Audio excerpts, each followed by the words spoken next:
Olá, a segunda parte agora da minha amostragem a respeito dos jornaizinhos, né? Estou chamando-os de jornaizinhos, que são fanzines que têm uma cara de jornal, mas são fanzines, né? Eu vou começar aqui com o informal.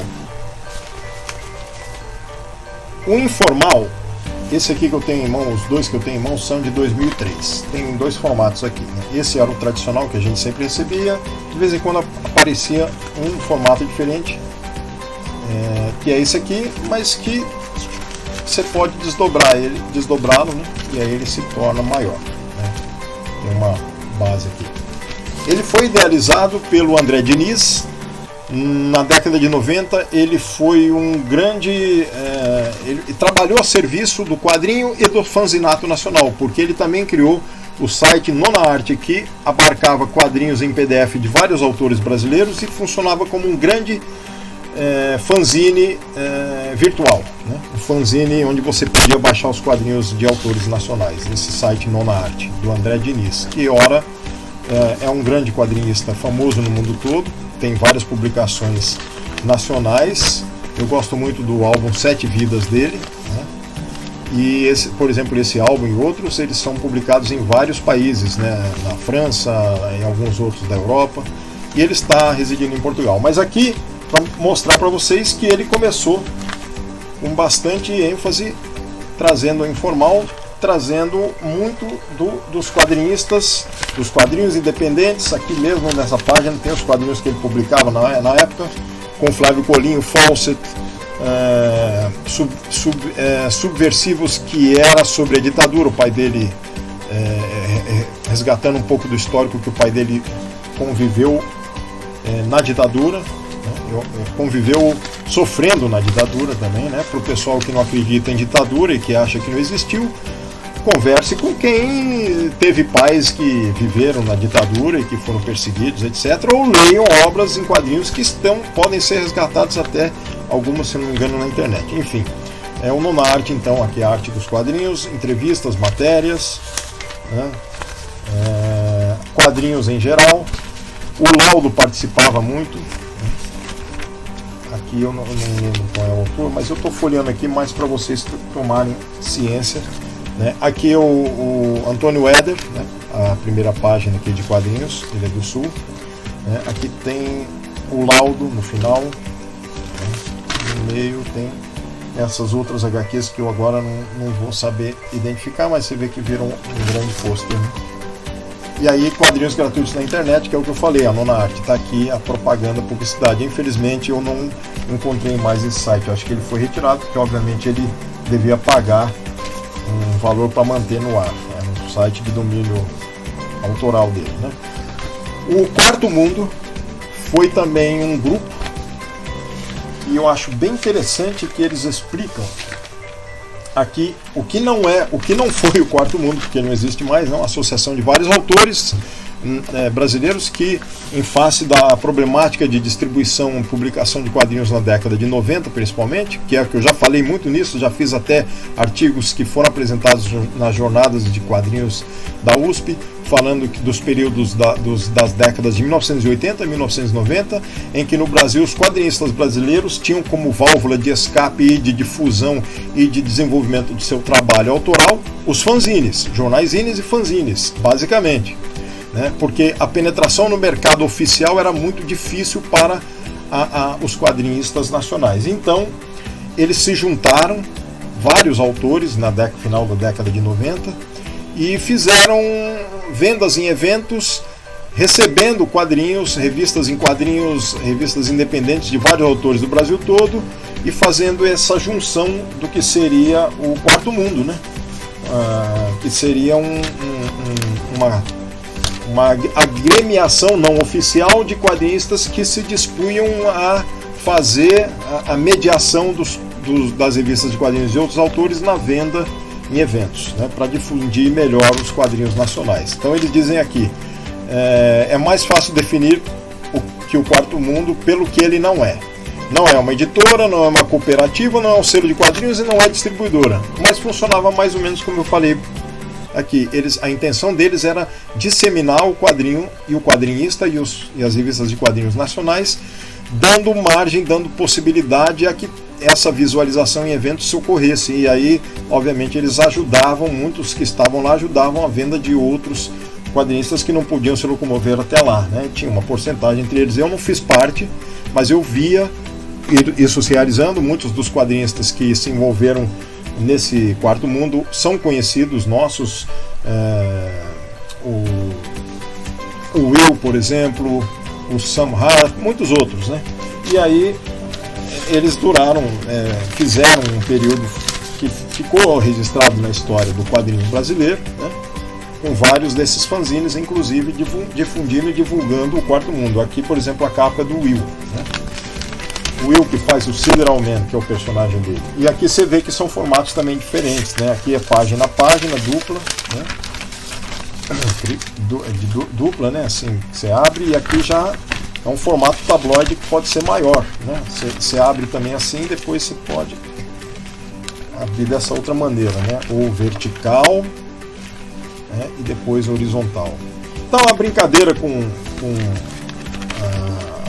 os formatos, né? Que é um meio tabloide aqui, dava abertura para que vocês, o leitor, né, pudesse ler.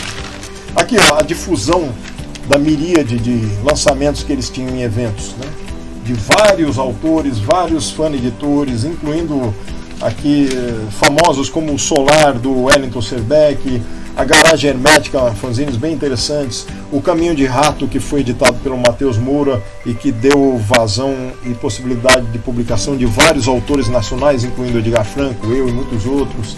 Tem vários aqui que participaram.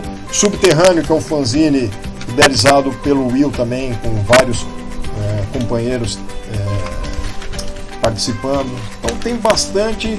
Tem uma história do Quarto Mundo em Angoulême, na França, no evento francês anual, né? O Jos também, que trabalhou muito no fanzinato e na divulgação de quadrinhos nacionais. Eu participei de alguns dos seus fanzines, que eram o Zine Royale, está aqui, né?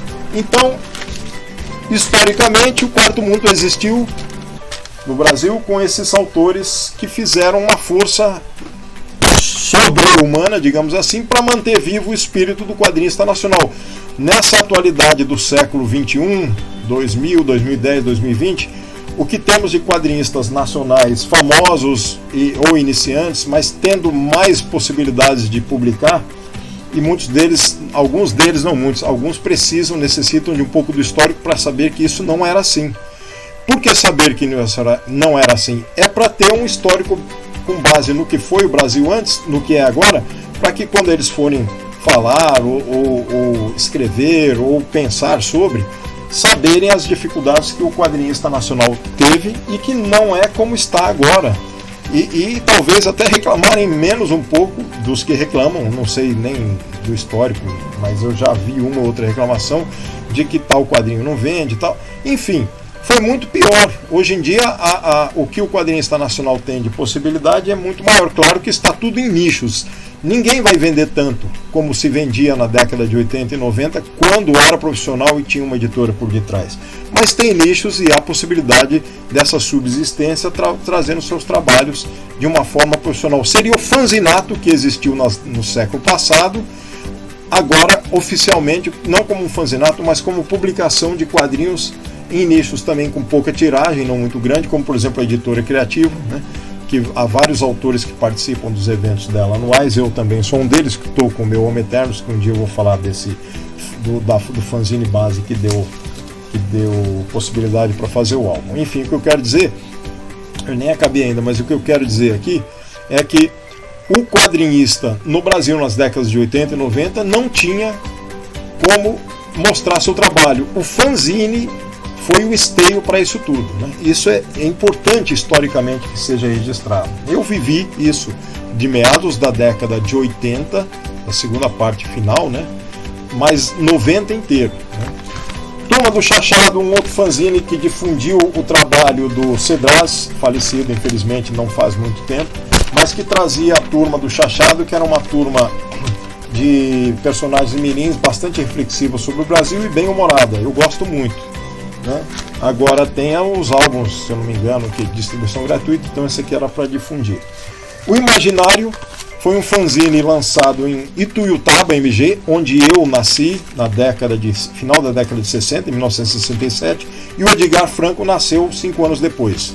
Eu nasci em 67. Mas nós não nos conhecíamos, né? Viemos a nos conhecer graças aos fanzines. Eu já falei disso em algum momento num dos vídeos por causa do fanzine Irmãos Siameses, tá?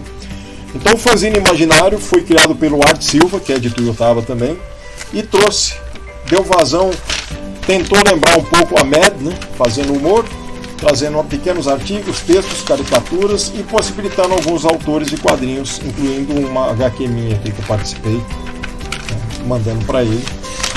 E com textos, brincadeiras. Ele é um autor bastante criativo e um escritor também, o Art Silva, né?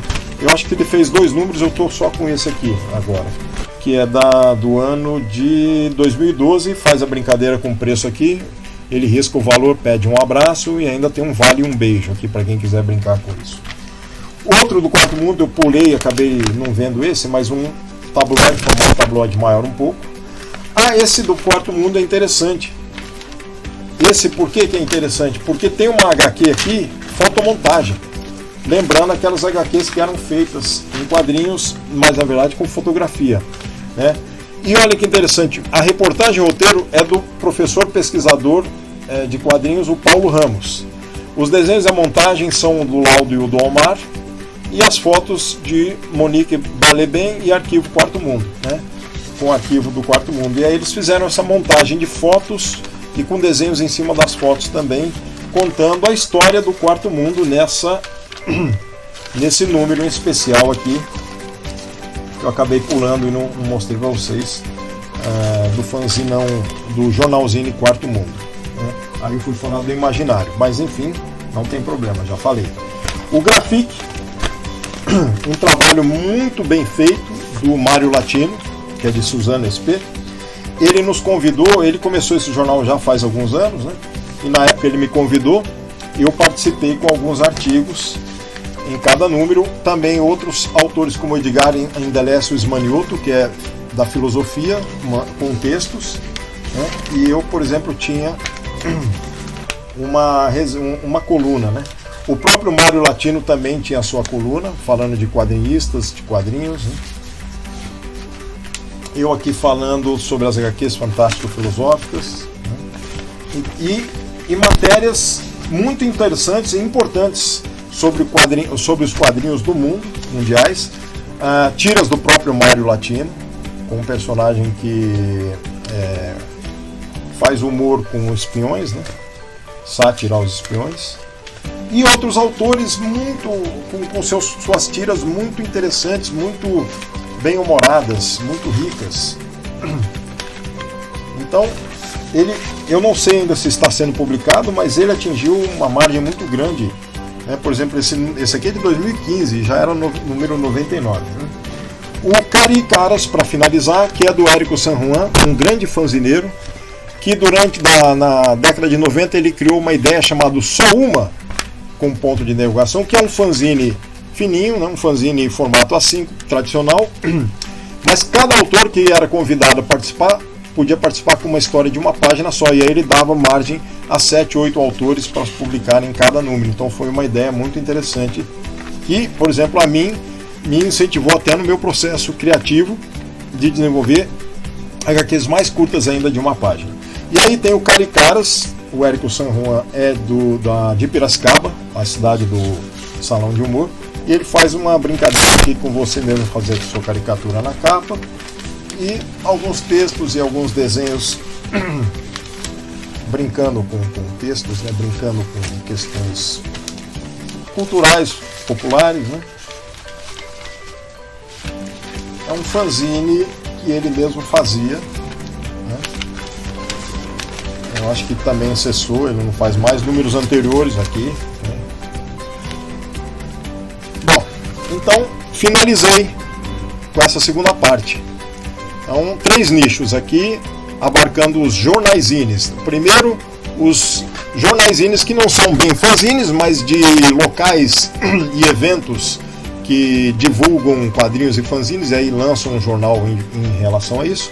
O segundo, que seriam fanzines em formato tabloide ou não, mas papel jornal, que trazem a cultura pop, o rock, o punk, a anarquia, difundindo tudo isso.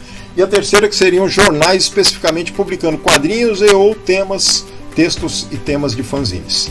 E aí ficamos aqui com o segundo programa do ano de 2021 do meu Gazine, dividido em dois, essa é a segunda parte, né, dessa fala sobre os fanzines de jornal, e eu mantenho essa minha máscarazine aqui, confeccionada pelo Luiz Fers, como um protótipo, mas que eu estou usando muito bem, e que em breve, quem sabe, eu faço mais uma com ele de outro design. Até o próximo Gazine.